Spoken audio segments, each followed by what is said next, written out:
Sahaida here, and I'm excited to take you on a deeper dive of the all-in-one travel app HARK. And as a quick reminder, this project started out as a team of three, where together it was our first time learning UX design and Figma. For our challenge, the focus was on user research and lo-fi wireframes, which we created in Figma.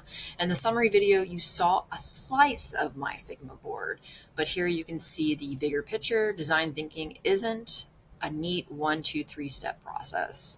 It requires multiple rounds of iteration, and that's reflected here in the many low fidelity prototypes I created over the course of this 4-week project. So designing a brand new concept as beginners brought plenty of challenges, but also a lot of growth. We are now looking at my portfolio website. After conducting user interviews, the problem we set out to solve was clear. Trip planning can be overwhelming. People juggle multiple apps for planning, creating stress instead of ease. So our guiding question was, how might we simplify trip planning into a single seamless experience? HARK's solution was exactly that, an all-in-one platform where users could manage itineraries, budgets, and logistics in one place. The goal was to reduce stress while making room for better experiences. We're now looking at my Figma board. As a team, our goal was simple: simplify trip planning while prioritizing safety, inclusivity, and accessibility. We were praised for our design research at the time, building proto personas, conducting user interviews, and mapping out user journeys. I also contributed a more mature traveler persona, Kathy, to balance the younger persona, um, to get more of a broadened inclusivity perspective. If I redesigned today, I'd actually include more than two personas to better capture diverse needs. For example, a quick Instagram survey revealed younger users prioritize experience first and budget second, but older travelers tend to be less concerned with cost and more concerned with safety. So stratifying the data would have made our findings stronger.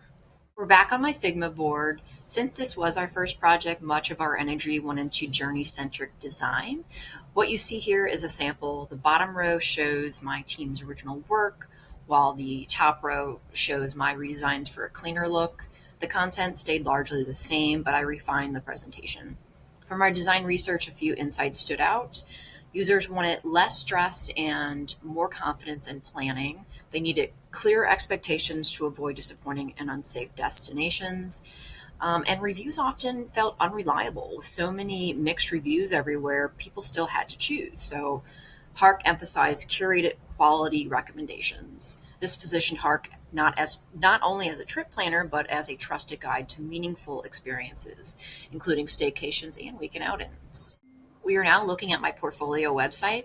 For this 4-week project, this was our final outcome, and at the time, these lo-fi wireframes and task flows, the purpose was to build clarity around navigation and interactions.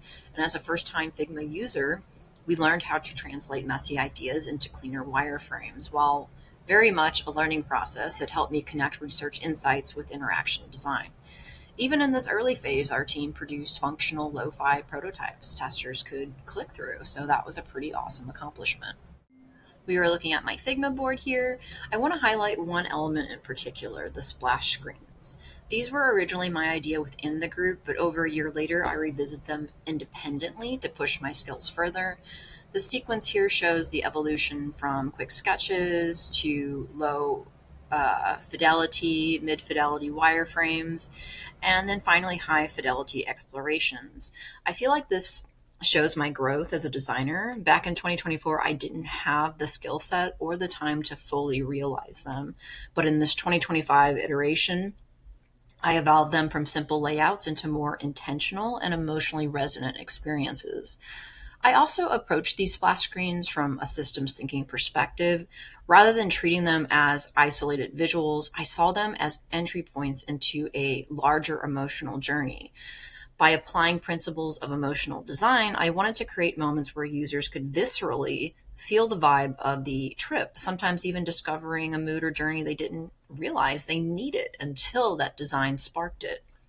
The splashes were inspired by color runs, kayaking, immersive experiences, digital worlds. These were all designed to capture the awe, playfulness, and the freedom to choose your vibe. We are now looking at my portfolio website. User testing revealed with the strengths, solid foundation, good collaboration, and clear value in the all-in-one solution. Areas for improvement included the fact that early navigation felt confusing and task flows needed simplification. That was in part because everything was so new to us. Design responses included, let's see here, simplifying filters and flows, refining onboarding and button placement, and the importance of conventions and simply placing the sign up button where most people normally see it. That helped. And looking at my portfolio website here, this project taught me some of the most important early lessons as a designer. It was truly a fire hose experience, immersive, challenging, but also rewarding. I learned the importance of design conventions and clarity, how small usability tweaks can make a big difference, how to balance team collaboration with independent iteration, and most importantly, how much I could grow in such a short amount of time. Looking back, what took me weeks then could take me hours now. But that is thanks to persistence, a strong background, and supportive mentors. There's no way to get there unless you put in the effort, passion, and drive. Thanks so much for watching. If you'd like to explore the full case study and design thinking process, just keep scrolling. There you'll find the breakdown of research and design decisions. And since much of the original project stopped at low fidelity wireframes, this case study is on the shorter side, but I've still built in a sticky index so you can jump around to whatever sections that you'd like to. And of course, feel free to connect with me on LinkedIn or by my email. I'd love to hear your thoughts. Thank you.